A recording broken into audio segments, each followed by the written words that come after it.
no es ninguna tontería, esto es complicado y lleva mucho tiempo, lleva papeleo, y que si subvenciones y que si historias, y esto pues lleva un trabajo, ¿no? Entonces, bueno, por todas estas cosas yo creo que era una revista necesaria y que además tiene mucho sentido porque la historia contemporánea de Asturias concretamente, pues yo creo que tiene un peso específico en lo que es la historia de España en general, ¿no? Es decir, es difícil hablar, por ejemplo, de la Ilustración sin mencionar ilustrados asturianos. Es bastante difícil no mencionar Asturias pues al hablar de la Guerra de la Independencia, al hablar del movimiento obrero, al hablar de la industrialización, de la guerra civil, de la república, y está la revolución del 34, de la oposición al franquismo, las huelgas mineras, etcétera, ¿no? Y ya enlazando con lo mío, es difícil también no hablar de Asturias al hablar de la tradición democrática en España y del republicanismo, y ya enlazo con mi artículo del que solo diré dos cosas. Yo creo que el estudio del republicanismo también es un tema necesario, tanto para Asturias como para España,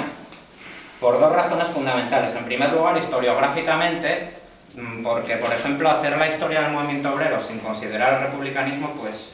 generaría resultados, yo creo que bastante incompletos, ¿no? Y de hecho, pues tradicionalmente fue marginado, bueno, el republicanismo es burgués, tal, no tiene esas connotaciones de clase y tal,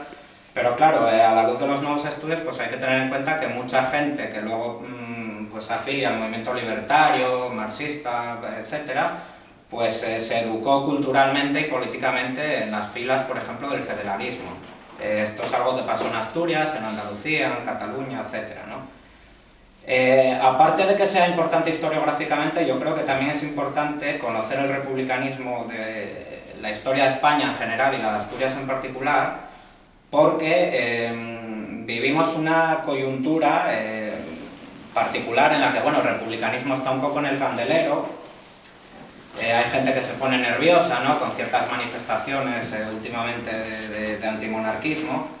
y yo creo que en un sentido, podríamos decir, de sociología política, es fundamental conocer, desentrañar un poco lo que es la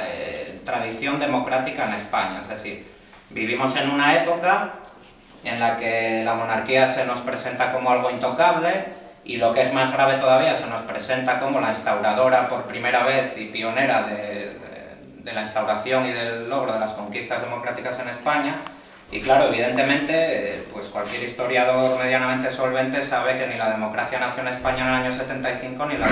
elecciones del 77 son las primeras democráticas que se celebran en España, ¿no? Es decir, hay que tener en cuenta que hay una dilatada tradición de lucha por la democracia, que hunde sus raíces pues allá en los años 30 del siglo XIX,